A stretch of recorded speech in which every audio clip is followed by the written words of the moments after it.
We're out here in the field looking for the head races in Mill, and this land was reclaimed back in the 50s, I suppose. I'd say later, Sean, probably from the 50s onwards. You know, there would have been some of it up to even the 70s reclaimed, you know. Yeah, so the head races are kind of gone, but Aidan is going to tell us what he knows about it.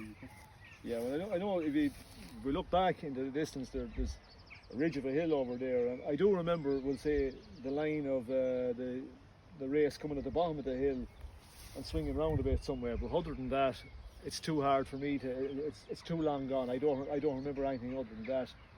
And the only trace of it you'd get will be on a very very dry summer, where you'll just see basically the line of it.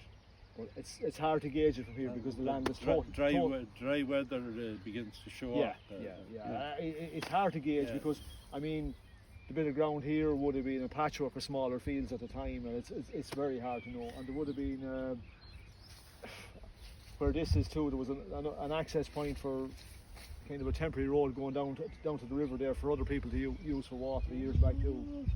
So it's hard to know. Your father shifted all that into that pan. Get that heap of stone. A heap of stone, plenty of rock there, Sean. Yeah, plenty of rock. Plenty of rock. I mean, we're just out of the back of the old remnants of the old mill there. So look, it's. And we have here the kill. That was this fine building here. Yeah, that kill. Yeah, that's. It's that's probably the most intact part that we've left. It was a separate building, but it's well built now. Well built, yeah. Fine stonework and all that. Yeah. No, it's reasonably intact. The roof is still on it, and it's reasonably okay. But again, it would have been 3-storey at one end of it and 2-storey at the other end of it. So just again, it's on sloping ground, so you just have to go with it. It was a kill, basically, and that's. Suited the lay of the land. Absolutely. Absolutely. Things that don't knock it over, people. Can you have a pan around to it there? It's a fine. Yeah, it's a fine old building. It's a fine building. Some expert photographer could get a great shot out of that as the sun was shining right. Yeah, you want to be doing a good black and white photo. It'd look nice. Yeah. And there's a good roof on it there. The roof is still pretty good, though. The roof usually falls in those buildings. But absolutely, your father must have kind of kept ahead. Didn't let it fall into disrepair. No, it was kept in reasonable repair for a good few years. It could do with a bit of work now. Did he use it for anything like bales of hay?